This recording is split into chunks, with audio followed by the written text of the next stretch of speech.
Hello everyone, welcome back to our channel. তোমরা সবাই কেমন আছো? আশা করি সবাই ভালো আছো, আর আমি অনেক ভালো আছি। তো আমি চলে এসেছিলাম শিবনিবাসের মেলাতে। তো এখানে আমি ফাইনালি পৌঁছেও গেছি। তো পৌঁছানোর পর আমি তো বাড়ির থেকে ঠিক করে গেছিলাম যে আমি বাড়ি এসে বাড়িতে পুজো দেব।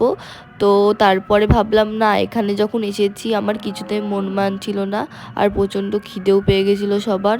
তো তারপরে এখন আমরা এখানে এসে দেখি প্রচণ্ড ভিড়। তো তারপরে তো প্রথমে কোনো প্ল্যান ছিল না, এই কারণে আমরা সব জায়গায় ঘুরে নিচ্ছিলাম। দেখো, এখানে সব রকম খাবার বিক্রি হচ্ছিল, নিরামিষ আমিষ। আমি সেটা দেখে অবাক হয়ে গেছি। মন্দিরের পাশে একদম নিরামিষ আমিষ খাবার বিক্রি হচ্ছে। তো তারপরে এখানে আমরা ভিডিও করছিলাম।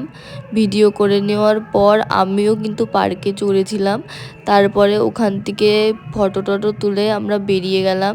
বেরিয়ে মেলাতে গেলাম। মেলাতে গিয়ে এখানে এগুলো ফাটানো হচ্ছিল। তারপরে আমরা এমনি ফাটাচ্ছিলাম, কিছু নেওয়ার জন্য ফাটাইনি, কারণ ওখানে সেরকম কিছু ছিলই না।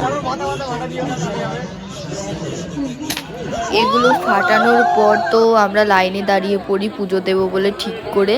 তো তারপরে লাইনটায় তো প্রচণ্ডই ভিড় ছিল। তারপরে আমরা ফাইনালি দেখতে পেরেছি, অনেকক্ষণ লাইনে দাঁড়ানোর পরে দেখতে পারলাম শিব মন্দির আর শিব মূর্তিটা। তো তারপরে দেখো, তোমাদেরকেও দেখিয়ে দিচ্ছি শিব মন্দিরটা আর শিব মূর্তিটা। তো ব্লগটা এইটুকুনি করেছি, কারণ আমাদের প্রচণ্ড খিদে পেয়ে গেছিলো, আর আমরা খেয়ে দিয়ে সবাই বাড়িতে চলে আসি। তো ব্লগটা এইটুকুনি। ভালো লাগলে লাইক, কমেন্ট, শেয়ার, সাবস্ক্রাইব করতে